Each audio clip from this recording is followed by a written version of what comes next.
ಧರ್ಮಸ್ಥಳದ ಬುಡೆ ರಹಸ್ಯದ ಬಗ್ಗೆ ತನಿಖೆಯನ್ನ ಮಾಡಲಾಗ್ತಾ ಇದೆ. ಡೆಪ್ತ್ ಆಗಿ ತನಿಖೆಯನ್ನ ಮಾಡ್ತಾ ಇರುವಂತದ್ದು ಎಸ್ಐಟಿ ವಿಚಾರಣೆ ಬಳಿಕ ಯೂಟ್ಯೂಬರ್ ಸಮೀರ್ ಮೊದಲ ಬಾರಿಗೆ ಪ್ರತಿಕ್ರಿಯೆ. ಯಾಕಂದ್ರೆ ಎಸ್ಐಟಿ ವಿಚಾರಣೆಯ ಸಂದರ್ಭದಲ್ಲಿ ಯೂಟ್ಯೂಬರ್ ಆಗಿರುವಂತ ಸಮೀರ್ನನ್ನು ಕೂಡ ವಿಚಾರಣೆ ಮಾಡಲಾಗಿತ್ತು. ಸುಮಾರು ಒಂದು 15 ಗಂಟೆಗಳಿಗೂ ಹೆಚ್ಚಿನ ಕಾಲ ಆತನನ್ನ ವಿಚಾರಣೆ ಮಾಡಲಾಗಿತ್ತು. ಈಗ ಮೊದಲ ಬಾರಿಗೆ ಪ್ರತಿಕ್ರಿಯೆಯನ್ನ ಕೊಟ್ಟಿದ್ದಾನೆ ಸಮೀರ್. ಧರ್ಮಸ್ಥಳದ ವಿಡಿಯೋ ಮಾಡಿದ ಬಳಿಕ ನನಗೆ ಸಮಸ್ಯೆ ಆಗಿದೆ, ನನಗೆ ವಾಸ ಮಾಡಲಿಕ್ಕೆ ಯಾರು ಮನೆ ಕೊಡ್ತಾ ಇಲ್ಲ, ಪೊಲೀಸರು ಮನೆಗೆ ಬಂದ ಬಳಿಕ ಓನರ್ ಮನೆ ಖಾಲಿ ಮಾಡಿಸಿದ್ರು. ಇವತ್ತು ಸಮೀರ್ MD ಅಂದ್ರೆ ಯಾರು ಮನೆ ಕೊಡ್ತಾ ಇಲ್ಲ ಅಂತ ಆತ ತನ್ನ ಯೂಟ್ಯೂಬ್ ವಿಡಿಯೋದಲ್ಲಿ ಹಾಕೊಂಡಿರುವಂಥದ್ದು. ಯಾರು ಎದುರುಬೇಡಿ, ಧರ್ಮಸ್ಥಳದ ವಿರುದ್ಧ ಹೋರಾಟ ಮಾಡೋಣ, ಬನ್ನಿ ಬೀದಿಗಿಳಿರಿ ಅಂತೆಲ್ಲ ಪಾಪ ಸಮೀರ್ ಮಾತನಾಡಿದಂಥ ಸಂದರ್ಭದಲ್ಲಿ ಒಂದು ಕುಟುಂಬವನ್ನ ಕಂಟಿನ್ಯೂಸ್ಲಿ ಟಾರ್ಗೆಟ್ ಮಾಡ್ತಾನೇ ಬರ್ತಾ ಇದ್ದ. ಮತ್ತೆ ಅನನ್ಯ ಭಟ್ ಪ್ರಕರಣವನ್ನು ಕೂಡ ಅಷ್ಟೇ ಉಲ್ಲೇಖ ಮಾಡಿದ್ದ. ತುಂಬಾ ಚೆನ್ನಾಗಿ AI-ನಲ್ಲಿ ಅಂದ್ರೆ ಒಂದು ಕಥೆಯನ್ನ ಕೂಡ ಕಟ್ಟಲಾಗಿತ್ತು ಸಮೀರ್ನಿಂದ. ಅದಾದ್ಮೇಲೆ SIT ಆಫೀಸರ್ಸ್ ಆತನನ್ನ ವಿಚಾರಣೆ ಮಾಡಿದ್ರು. ಎರಡು ಬಾರಿನೋ 3 ಬಾರಿನೋ ವಿಚಾರಣೆಯನ್ನ ಮಾಡಿದ್ರು. ಅದಾದ ನಂತರ ಆತನ ನಿವಾಸದ ಮೇಲೂ ಕೂಡ ದಾಳಿಯನ್ನ ಮಾಡಲಾಗಿತ್ತು. ಆ ಸಂದರ್ಭದಲ್ಲೂ ಕೂಡ ಅಷ್ಟೇ ಪೊಲೀಸರು ಸಾಕಷ್ಟು ವಿಚಾರಣೆಯನ್ನ ಮಾಡಿದ್ರು. ಅದಾದ ಬಳಿಕ ಮೊದಲ ಬಾರಿಗೆ ಪ್ರತಿಕ್ರಿಯೆಯನ್ನ ಕೊಟ್ಟಿದ್ದಾನೆ ಸಮೀರ್. ಏನ್ ಮಾತನಾಡಿದ ನೋಡ್. ಮೊದಲನೇದಾಗಿ ನನ್ ಮೇಲೆ ಬರ್ತಾ ಇರುವಂತಹ one of the biggest allegation ಏನು ಅಂದ್ರೆ, ನನ್ಗೆ ಯಾವ್ದೋ ಟೆರರಿಸ್ಟ್ ಗ್ರೂಪ್ ಇಂದೆಲ್ಲ ಹಣ ಬಂದಿದೆ ಅಂತೆ, ಇಸ್ಲಾಮಿಕ್ ಕಂಟ್ರೀಸ್ ಇಂದೆಲ್ಲ ಫಂಡ್ ಬಂದಿದೆ ಅಂತೆ, ಲಕ್ಷಾಂತರ ರೂಪಾಯಿ ಬಂದಿದೆ ಅಂತೆ, ಕೋಟ್ಯಾಂತರ ರೂಪಾಯಿ ಬಂದಿದೆ ಅಂತೆ, ಹಾಗಾಗಿ ನಾನು ವಿಡಿಯೋ ಮಾಡ್ತಿದ್ದೀನಿ ಅಂತ. Because I am A Muslim. ಇವತ್ತು ನನ್ ಮೇಲೆ ಈ ತರ ಎಲ್ಲ ಅಲಿಗೇಷನ್ಸ್ ನ ಹಾಕ್ತಾ ಇದಾರೆ. ಅಂಡ್ ಈ ಅಲಿಗೇಷನ್ಸ್ ಏನು ಹೊಸದಲ್ಲ. ನಾನು ಸೌಜನ್ಯ ಪರ ಮಾಡಿದಂತಹ ಮೊದಲನೇ ವಿಡಿಯೋ ಇಂದ ಇದನ್ನೆಲ್ಲ ನಾನು ಕೇಳ್ತಾನೆ ಇದ್ದೀನಿ. ಸೊ ಅವತ್ತು ಹೇಳಿದ್ದೆ, ಇವತ್ತು ಹೇಳ್ತೀನಿ, ನನ್ಗೆ ಯಾವುದೇ ರೀತಿ ಫಂಡ್ ಬಂದಿಲ್ಲ. ಆ ತರ ಏನಾದ್ರೂ ದುಡ್ಡಿಸ್ಕೊಂಡು ನಾನು ವಿಡಿಯೋ ಮಾಡಿದ್ದೆ ಆಗಿದ್ರೆ ತನಿಖೆಯಲ್ಲಿ ಇಷ್ಟೊತ್ತಿಗೆ ಹೊರಗೆ ಬಂದಿರೋದಲ್ವಾ. ಪೊಲೀಸ್ ಅವ್ರ ಹತ್ರ ನನ್ನ ಆಧಾರ್ ಕಾರ್ಡ್ ಇಂದ ಹಿಡಿದು ಡ್ರೈವಿಂಗ್ ಲೈಸೆನ್ಸ್, ಪ್ಯಾನ್ ಕಾರ್ಡ್, ನಾನು ಓದಿರುವಂತಹ ಸ್ಕೂಲ್ ಡೀಟೇಲ್ಸ್, ನನ್ನ ಹತ್ರ ಇರುವಂತಹ ಕಾರ್ದು RC card, bike the RC card, ಮನೆನ ಲೀಸ್ ಅಗ್ರಿಮೆಂಟ್, ಬ್ಯಾಂಕ್ ಪಾಸ್ಬುಕ್ ಪ್ರತಿ ಒಂದು ಕೊಟ್ಟಿದ್ದೀನಿ. ಬೇಕಿದ್ರೆ ನೋಡಿ, ನನ್ನ ಹತ್ರ ಟೋಟಲ್ 2 ಬ್ಯಾಂಕ್ ಅಕೌಂಟ್ಸ್ ಇವೆ. ಇದು ಒಂದು ಬ್ಯಾಂಕ್ ಅಕೌಂಟ್ ನ 1 ಇಯರ್ ನ ಬ್ಯಾಂಕ್ ಸ್ಟೇಟ್ಮೆಂಟ್. ಇದನ್ನ ಈಗ ಆಲ್ರೆಡಿ ನಾನು ಸಂಬಂಧಪಟ್ಟ ಅಧಿಕಾರಿಗಳಿಗೆ ಕೊಟ್ಟಿದ್ದೀನಿ. ಅಂಡ್ ಇನ್ನೊಂದು ಬ್ಯಾಂಕ್ ಅಕೌಂಟ್ ನ ಸ್ಟೇಟ್ಮೆಂಟ್ ಸಹ ಇಲ್ಲೇ ಇದೆ. ಇದನ್ನು ಕೂಡ ಈಗ ಆಲ್ರೆಡಿ ನಾನು ಸಂಬಂಧಪಟ್ಟ ಅಧಿಕಾರಿಗಳಿಗೆ ಸಬ್ಮಿಟ್ ಮಾಡಿದ್ದೀನಿ. ತನಿಖೆ ನಡೀತಾ ಇದೆ. ತನಿಖೆ ಮಾಡ್ಲಿ ಅಲ್ಲ, ನಮ್ಮ ಮನ್ಸಾಕ್ಷಿಗೆ ಗೊತ್ತು, ನನಗ್ ಗೊತ್ತು ನಾನೇನು ತಪ್ಪು ಮಾಡಿಲ್ಲ ಅಂತ. ಇನ್ನು ಆ ಅನನ್ಯ ಭಟ್ ಕೇಸ್ ಬಗ್ಗೆ ಹೇಳ್ಬೇಕು ಅಂದ್ರೆ, ನೋಡಿ, ನಾನು ಆ ಸುಜಾತ ಭಟ್ ಅವ್ರ ಬಗ್ಗೆ ವಿಡಿಯೋ ಮಾಡೋದಕ್ಕಿಂತ ಮುಂಚೆ ಆ ಅಮ್ಮ ಆಲ್ರೆಡಿ ಸುಮಾರಷ್ಟು ಯೂಟ್ಯೂಬ್ ಚಾನಲ್ಸ್ ಅಲ್ಲಿ ಇಂಟರ್ವ್ಯೂ ಕೊಟ್ಟಿದ್ಲು. ಆ ಇಂಟರ್ವ್ಯೂಸ್ ಅಲ್ಲಿ ಸುಜಾತ ಭಟ್ ಅವರು ತಮ್ಮ ಮಗಳ ಬಗ್ಗೆ ಹೇಳ್ಬೇಕಾದ್ರೆ ತಮ್ಮ ಮಗಳನ್ನ ನೆನ್ಸ್ಕೊಂಡು ಕಣ್ಣೀರ್ ಹಾಕ್ತಾ ಇದ್ರು. ಒಂದು ತಾಯಿಯ ಕಣ್ಣೀರು ಹೇಗ್ ಸುಳ್ಳಾಗೋಕ್ ಸಾಧ್ಯ ಅಂತ ನನ್ ಮನ್ಸಾಕ್ಷಿಗೆ ಅದು ನಿಜ ಅನ್ಸಿ,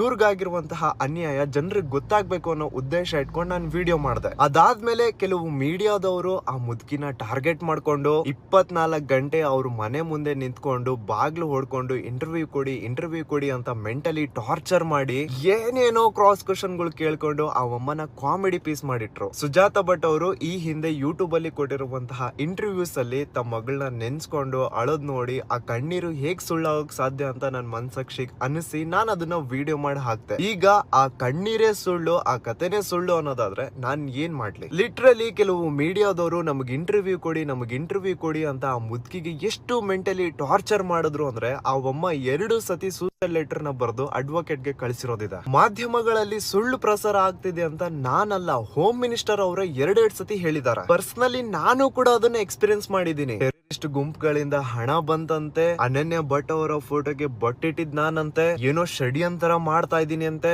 ಇಸ್ಲಾಂ ಕಂಟ್ರೀಸ್ ನನಗ್ ಸಪೋರ್ಟ್ ಮಾಡ್ತಿದಾವಂತೆ, ಏನೇನೋ ಹೇಳ್ತಿದ್ದಾರೆ. ಯಾವಾಗ್ಲೂ ಸ್ಟುಡಿಯೋದಲ್ಲಿ ಕ್ಯಾಮ್ರಾ ಮುಂದೆ ಕುತ್ಕೊಂಡು ಒಂದೊಳ್ಳೆ ಮೈಕ್ ಇಟ್ಕೊಂಡು ವಿಡಿಯೋ ಮಾಡ್ತಾ ಇದ್ದೆ. ಆದ್ರೆ ಇವತ್ತು ಕಾರಲ್ಲಿ ಕುತ್ಕೊಂಡು ವಿಡಿಯೋ ಮಾಡ್ತಾ ಇದ್ದೇನೆ.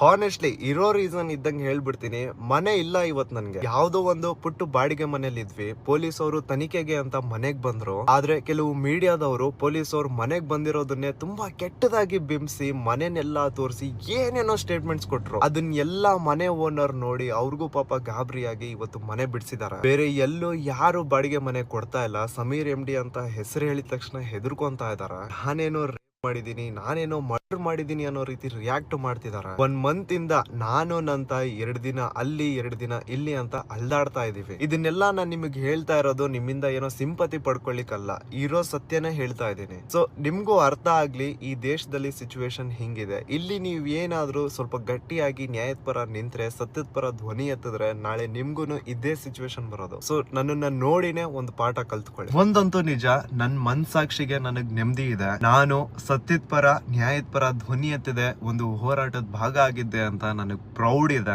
ಅಲ್ಲಿ ಹೆಣ್ಮಕ್ಳಿಗಾಗಿರುವಂತಹ ಅನ್ಯಾಯಕ್ಕೆ ನ್ಯಾಯ ಸಿಗ್ಲಿ ಅಂತ ಶಕ್ತಿ ಮೀರಿ ಪ್ರಯತ್ನ ಪಟ್ಟಿದ್ದೀನಿ. SIT ನೇಮಕ ಆದಾಗ್ಲೇ ನಮ್ದು ಅರ್ಧ ಕೆಲ್ಸ ಮುಗೀತು. ಇನ್ನು ಏನಿದ್ರು ಆ ದೇವ್ರಿದಾನೆ, SIT ಅವರಿದ್ದಾರೆ. SIT ತನಿಖೆಯಲ್ಲಿ ಸತ್ಯ ಹೊರಗ್ ಬರುತ್ತೆ ಅಂತ ನಂಬಿದೀನಿ. ನನ್ ವಿಡಿಯೋ ಸುಳ್ಳು ಅನ್ನೋದಾದ್ರೆ ಈ UDR ರಿಪೋರ್ಟ್ಸ್ ಸುಳ್ಳ? ಕುವೆಂಪು ಅವರು ಆ ಒಂದು ಸ್ಥಳದ ಬಗ್ಗೆ ಬರ್ದಿರುವಂತಹ ಸಾಲುಗಳು ಸುಳ್ಳ? ಹಾಗಿದ್ರೆ ಸೌಜನ್ಯನ ಸಾಯಿಸಿದವ್ರು ಯಾರು? ಹಾಗಿದ್ರೆ ಪದ್ಮಲತನ ಸಾಯಿಸಿದವ್ರು ಯಾರು? ಹಾಗಿದ್ರೆ ವೇದವಲ್ಲಿ ಅವರು ಹೇಗ್ ಸತ್ತೋದ್ರು? ಆನೆ ಮಾವುತ ನಾರಾಯಣ ಹಾಗೂ ಅವ್ರ ತಂಗಿ ಯಮುನನ ಭೀಕರವಾಗಿ ಸಾಯಿಸಿದವ್ರು ಯಾರು? ಯಾವ ಜಾಗದಲ್ಲೂ ಆಗದೆ ಇರುವಂತಹ ಅಸಹಜ ಸಾವುಗಳು ಅದೇ ಜಾಗದಲ್ಲಿ ಅತಿ ಹೆಚ್ಚಾಗಿ ಆಗ್ತಾ ಇವೆ ಅಂತ ಹೇಳೋ ಉಗ್ರಪ್ಪ ವರದಿನ ಸುಳ್ಳ?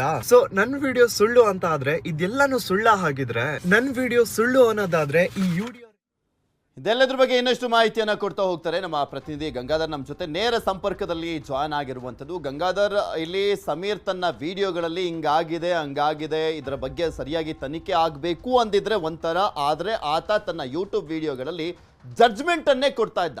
ಈ ಕುಟುಂಬನೇ ಮಾಡಿರುವಂಥದ್ದು, ಇವರೇ ಮಾಡಿರುವಂಥದ್ದು, ಸೊ ಎಲ್ಲರೂ ಕೂಡ ಬೀದಿಗಿಳಿರಿ ಅಂತೆಲ್ಲ ಹೇಳ್ದಂಥ ಹಿನ್ನೆಲೆಯಲ್ಲಿ ಮತ್ತೊಂದು ಕಡೆ ಅನನ್ಯ ಭಟ್ ಪ್ರಕರಣವನ್ನು ಕೂಡ ತುಂಬ ಚೆನ್ನಾಗಿ ಕಥೆಯನ್ನು ಕಟ್ಟಿ ತೋರಿಸಿದಂಥ ಹಿನ್ನೆಲೆಯಲ್ಲೇ ಇವತ್ತು ತನಿಖೆಯ ಬಿಸಿಯನ್ನು ತಟ್ಟಿದ್ದು ಸಮೀರ್ಗೆ.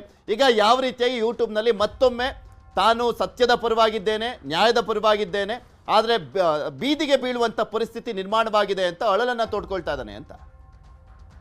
SIT ಇನ್ವೆಸ್ಟಿಗೇಷನ್ ಎದುರಿಸಿದಂಥ ಬಳಿಕ ಮೊದಲ ಬಾರಿಗೆ ತನ್ನ ಅಫಿಷಿಯಲ್ ಪೇಜ್ ಏನಿದೆ ದೂತ ಅಂತೇಳಿ ಯೂಟ್ಯೂಬ್ನಲ್ಲಿ ಈಗ MD ಸಮೀರ್ ಅದರಲ್ಲಿ ಅಪ್ಲೋಡನ್ನು ವಿಡಿಯೋ ಮಾಡಿರುವಂಥದ್ದು 3 ಗಂಟೆಗಳ ಮುಂಚೆ. ಅಂದರೆ ಇದರಲ್ಲಿ ಪ್ರಮುಖವಾಗಿ ತನ್ನ ಅಳಲನ್ನು, ತನ್ನ ಅಸಮಾಧಾನವನ್ನು ಇದರಲ್ಲಿ ತೋಡ್ಕೊಂಡಿರುವಂಥದ್ದು. ಅಂದರೆ ತನ್ನ ಬಾಡಿಗೆ ಮನೆ ಸಿಗ್ತಾ ಇಲ್ಲ, ಕಳೆದ 1 ತಿಂಗಳಿನಲ್ಲೂ ಕೂಡ ನಾನು ಮತ್ತು ನಮ್ಮ ತಾಯಿ ಬೇರೆ ಬೇರೆ 2 ದಿನ ಅಲ್ಲಿ 2 ದಿನ ಇಲ್ಲಿ ಅನ್ನೋ ಥರ ಓಡಾಡ್ತಾ ಇದ್ದೇವೆ ಅನ್ನೋ ರೀತಿಯಲ್ಲಿ ಅಲ್ಲಿ ಒಂದು ಬೇಸರವನ್ನು ವ್ಯಕ್ತಪಡಿಸಿರುವಂಥದ್ದು. ಜೊತೆಲಿ ಈ ಇನ್ವೆಸ್ಟಿಗೇಷನ್ ಸಂಬಂಧಪಟ್ಟಂತೆ ತಾನು ವಿಡಿಯೋ ಮಾಡಿರುವಂಥ ಬಗ್ಗೆ ಒಂದು ಕ್ಲಾರಿಫಿಕೇಶನ್ ಅನ್ನ MD ಸಮೀರ್ ಕೂಡ ಕೊಟ್ಟಿರುವಂತದ್ದು. ಅಂದ್ರೆ ಈ ಧರ್ಮಸ್ಥಳದ ಒಂದು ವಿಚಾರಕ್ಕೆ ಸಂಬಂಧಪಟ್ಟಂತೆ ಯೂಟ್ಯೂಬ್ ನಲ್ಲಿ ಅಪ್ಲೋಡ್ ಆದಂತ ಬಳಿಕ ಫಾರಿನ್ ಇಂದ ಫಂಡ್ ಬಂದಿತ್ತು ಹಾಗೆ ಹೀಗೆ ಅಂತ ಹೇಳಿದ್ರು. ಆದ್ರೆ ನನ್ನ 1 ವರ್ಷದ ಒಂದು ಟ್ರಾನ್ಸಾಕ್ಷನ್ ಅಂದ್ರೆ 2 ಬ್ಯಾಂಕ್ ಅಕೌಂಟ್ಗಳಿದಾವೆ, ಆ ಬ್ಯಾಂಕ್ ಅಕೌಂಟ್ಗಳ ಎಲ್ಲ ಅಮೌಂಟ್ ಟ್ರಾನ್ಸಾಕ್ಷನ್ ವಿಚಾರಕ್ಕೆ ಸಂಬಂಧಪಟ್ಟಂತೆ ಎಲ್ಲ ಡಾಕ್ಯುಮೆಂಟ್ ಆಗಿರ್ಬೋದು, ತನ್ನ ವೈಯಕ್ತಿಕ ಎಲ್ಲ ದಾಖಲೆಗಳನ್ನ ನಾನು SITಗೆ ಸಲ್ಲಿಕೆಯನ್ನ ಮಾಡಿದ್ದೇನೆ. ಒಂದು ವೇಳೆ ನಾನು ಅದರ ಸಲ್ಲಿಕೆ ಮಾಡಿದಂತಹ ಸಂದರ್ಭದಲ್ಲಿ ಒಂದು ವೇಳೆ ಆ ಥರ ಫಂಡ್ ಏನಾದರೂ ಬಂದಂತಹ ಸಂದರ್ಭದಲ್ಲಿ ಇಷ್ಟಲ್ಲಾಗಲಿ SIT ಅಧಿಕಾರಿಗಳಿಗೆ ಗೊತ್ತಾಗ್ತಾ ಇತ್ತು, ಅದ್ರ ಬಗ್ಗೆ ಇನ್ವೆಸ್ಟಿಗೇಷನ್ ಕೂಡ ಆಗ್ತಾ ಇತ್ತು. ಆದ್ರೆ ನನಗೆ ಯಾವುದೇ ರೀತಿಯಾಗಿ ವಿದೇಶದಿಂದ ಯಾವುದೇ ರೀತಿ ಫಂಡಿಂಗ್ ಆಗಲಿ ಅಥವಾ ಹಣ ಆಗಲಿ ಯಾವುದೇ ರೀತಿ ಬಂದಿಲ್ಲ ಅನ್ನೋದ್ರ ಬಗ್ಗೆ ಕ್ಲಾರಿಫಿಕೇಶನ್ ಅನ್ನ ಈಗ ಆ ವಿಡಿಯೋ ಮೂಲಕವಾಗಿ MD ಸಮೀರ್ ಕೂಡ ಹೇಳ್ತಾ ಇರುವಂತದ್ದು.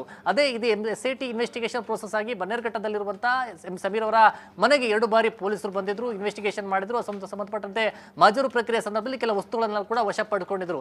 ಇದಾದ ಬಳಿಕ ಅಲ್ಲಿನ ಮನೆ ಮಾಲೀಕರು MD ಸಮೀರ್ನನ್ನ ಮನೆಯಿಂದ ಖಾಲಿ ಮಾಡಿಸಿದ್ರು ಅಂತೇಳಿ ಸ್ವತಃ ಆ ಸಮೀರ್ ಹೇಳ್ಕೊಂಡಿರುವಂತದ್ದು. ಹೀಗಾಗಿ ಲೀಸ್ಗೆ ಮನೆ ತೆಗೆದುಕೊಂಡಿದೆ. ಈಗ ಆ ಮನೆಯನ್ನು ಕೂಡ ಈಗ ಅಲ್ಲಿ ಮನೆ ಮಾಲೀಕರು ಖಾಲಿ ಮಾಡಿಸಿದ್ದಾರೆ. ಈಗ ನನಗೆಲ್ಲೂ ಕೂಡ ಬಾಡಿಗೆ ಮನೆ ಸಿಗ್ತಾ ಇಲ್ಲ, ಸಮೀರ್ ಅಂತಂದ್ರೆ ಸ್ವಲ್ಪ ಎಲ್ಲರೂ ಸ್ವಲ್ಪ ಭಯ ಪಡ್ತಾ ಇದ್ದಾರೆ, ನನಗೆ ಸಿಗ್ತಾ ಇಲ್ಲ ಅಂತೇಳಿ. ಆದರೂ ಕೂಡ ನಾನು ಹೋರಾಟವನ್ನು ಕಂಟಿನ್ಯೂ ಮಾಡುವಂಥ ನಿಟ್ಟಿನಲ್ಲಿ ನಾನು ಮುಂದುವರ್ತೇನೆ ಅಂತೇಳಿ ಅದೇ ರೀತಿಯಾಗಿ ಅದೇ ಒಂದು ವಿಡಿಯೋದಲ್ಲಿ ಸುಜಾತ ಭಟ್ ಪರವಾಗಿ ಕೂಡ ಆ ಬಗ್ಗೆಯೂ ಕೂಡ ಅಲ್ಲಿ ಮಾತನಾಡಿರುವಂಥದ್ದು. ಸುಜಾತ ಭಟ್ರು ಎಲ್ಲ ಯೂಟ್ಯೂಬ್ಗಳಲ್ಲಿ ಮಾತನಾಡುವ ಸಂದರ್ಭದಲ್ಲಿ ಕಣ್ಣೀರನ್ನು ಹಾಕಿದ್ರು. ಮಗಳು ಅನನ್ಯ ಭಟ್ ಅನ್ನೋ ವಿಚಾರ ಬಗ್ಗೆ ಅವರೇ ಮಾತನಾಡಿದ್ರು. ಹೀಗಾಗಿ ಆ ಒಂದು ವರದಿ ಬಗ್ಗೆ ನಾನು ಮಾತನಾಡಿದ್ದೆ ಅನ್ನೋ ರೀತಿಯಲ್ಲಿ ಹೀಗಾಗಿ ಇದನ್ನೇ ಸುಳ್ಳು ಅಂತಂದ್ರೆ ನಾನು ಏನು ಮಾಡಲಿ ಅನ್ನೋ ರೀತಿಯಲ್ಲಿ ಅಸಹಾಯಕತೆಯನ್ನು ಈಗ ತೋಡ್ಕೊಂಡಿರುವಂಥದ್ದು. ಈ ಒಂದು ವಿಚಾರಕ್ಕೆ ಸಂಬಂಧಪಟ್ಟಂತೆ ತನ್ನ ದೂತ ಅನ್ನೋ ಅಫಿಷಿಯಲ್ ಯೂಟ್ಯೂಬ್ ಚಾನಲ್ನಲ್ಲೇ ಆತ ಹಾಕೊಂಡಿರುವಂಥದ್ದು. ಈ ಒಂದು ಕ್ಲಾರಿಫಿಕೇಶನ್ ಬಂದರೆ ಮೊದಲ ಬಾರಿಗೆ ಈ ಬಗ್ಗೆ ಮಾತನಾಡಿರುವಂಥದ್ದು.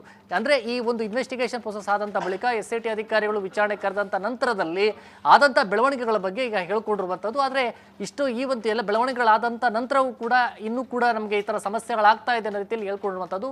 ಸದ್ಯ ಮತ್ತೆ SIT ಅಧಿಕಾರಿಗಳು ಇನ್ವೆಸ್ಟಿಗೇಷನ್ ಮಾಡಬೇಕಾಗುತ್ತೆ. ಆದರೆ ಏನೋ ಒಂದು ಯೂಟ್ಯೂಬ್ ಚಾನಲ್ ಮತ್ತು ಸೋಷಿಯಲ್ ಮೀಡಿಯಾಗಳಲ್ಲಿ ಸಾಕಷ್ಟು ಚರ್ಚೆಗಳಾಗ್ತಾ ಇತ್ತು, ಅದರ ಬಗ್ಗೆ ಕ್ಲಾರಿಫಿಕೇಶನ್ ಕೊಡುವಂಥ ಕೆಲಸವನ್ನು MD ಸಮೀರ್ ಮಾಡಿರುವಂಥದ್ದು. ಈಗ ಮುಂದುವರೆದ ಭಾಗವಾಗಿ SIT ಇನ್ವೆಸ್ಟಿಗೇಷನ್ ಅಲ್ಲಿ ಏನು ಹೊರಬರುತ್ತೆ ಅನ್ನೋದು ಕೂಡ ನೋಡಬೇಕಾಗುತ್ತೆ. ಮತ್ತೆ 2 ಬ್ಯಾಂಕ್ ಅಕೌಂಟ್ಗಳು ಅಷ್ಟೇ ಅಧಿಕೃತ ನಂದು ಇರುವಂಥದ್ದು ಅಂತ ಹೇಳಿರುವಂಥದ್ದು. ಕೇವಲ 1 ವರ್ಷದ ಮಾತ್ರ ಬ್ಯಾಂಕ್ ಟ್ರಾನ್ಸಾಕ್ಷನ್ ಬಗ್ಗೆ ಹೇಳಿರುವಂಥದ್ದು. ಆದರೆ SIT ಅಧಿಕಾರಿಗಳು ತುಂಬ 2-3 ವರ್ಷಗಳ ಬ್ಯಾಂಕ್ ಟ್ರಾನ್ಸಾಕ್ಷನ್ ವಿಚಾರಕ್ಕೆ ಸಂಬಂಧಪಟ್ಟಂತೆ ಇನ್ವೆಸ್ಟಿಗೇಷನ್ ಮಾಡ್ತಾ ಇದ್ದಾರೆ. ಅದರಿಂದ ಏನೆಲ್ಲ ಮಾಹಿತಿ ಹೊರಬರುತ್ತೆ ಅನ್ನೋದು ಕೂಡ ನೋಡಬೇಕಾಗುತ್ತೆ. ಪೃಥ್ವಿರಾಜ್, ಓಕೆ, ಧನ್ಯವಾದ ಗಂಗಾಧರ್ ನಿಮ್ಮೆಲ್ಲ ಮಾಹಿತಿ.